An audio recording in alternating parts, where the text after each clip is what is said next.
Hello there and welcome.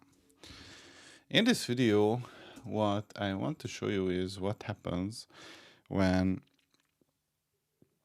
basically your application panics and what are the two strategies in Rust to handle it.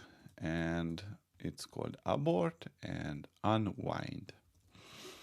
So these are the names of the two strategies that you can use to handle panics and what happens. The default is unwind, and unwind, if we want to put it short, means that it is going to call the drop implementation on every component that you have in your thread. So let's call this my thread or my connection. And just make it a little bit nicer. And we want to implement the my connections drop functionality, and it is going to take a mutable self reference, and basically cleaning up is going to be the message. And now if I create a connection from my connection and I say that I want to panic, or no, then we can easily demonstrate it. So if I go ahead and run this example, you can see that the oh no is printed on the screen, and basically this means that after the panic was kind of received, it basically called the drop function of the connection. Now, if we want, we can also go ahead and compile or tell the compiler that we want to use a different strategy, and we say that rust c main.rs, come on rust c main.rs, and with the c we say that the panic is equal to abort. And now if I go ahead and run the main, we can see that the oh no is printed on the output. But if I go ahead and use the unwind, okay, and run it again, you can see that the basically cleaning up was printed on the output. So here, where is it? Let me just clear this up. So unwind and use the main. We can see that the basically cleaning up is on the output, or we can use the abort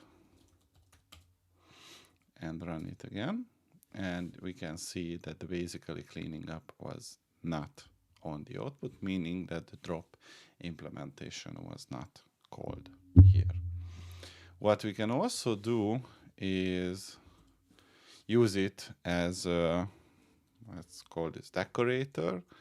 So we want to use the CFG and say that the panic equals unwind, and the fn unwind,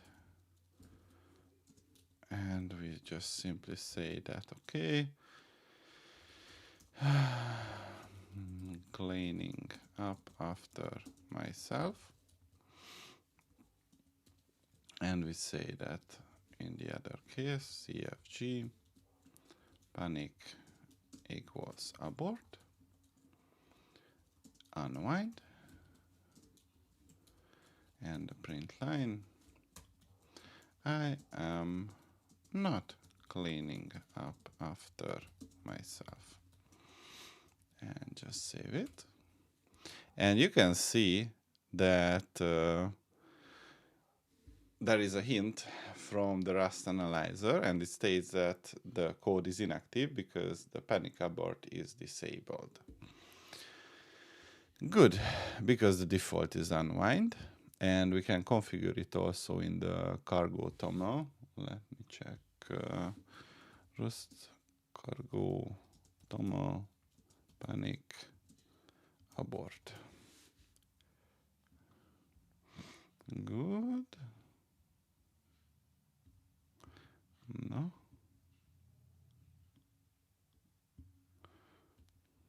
Where is it? Profile.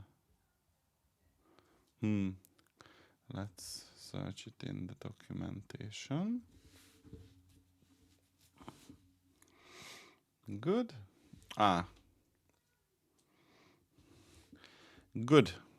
So if we want to customize it, we can go ahead and go to the toml. No, I don't want to download it.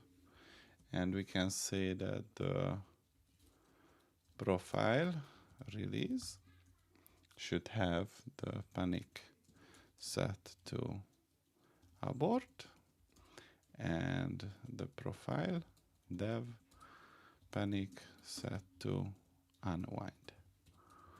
And if we save it and close it, now whether we compile it with cargo build dash release or without release, you know, the release is going to create the release version, and without the release we can get the development version.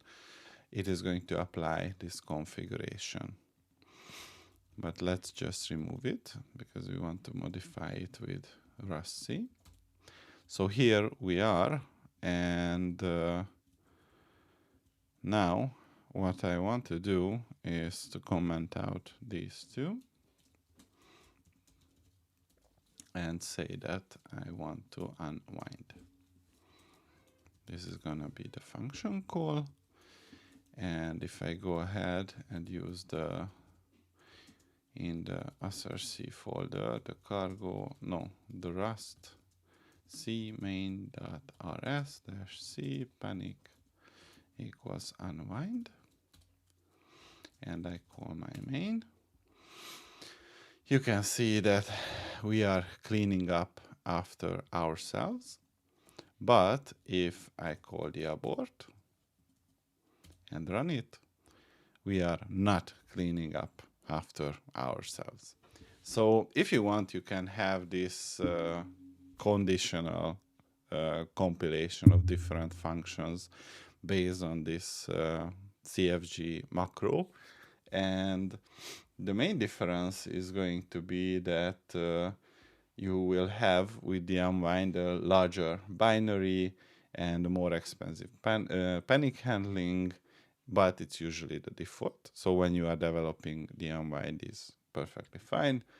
If the abort is set, then it is going to have a smaller and simple binary and simple panic handling. And that was all I wanted to show you in this video. See you in the next one.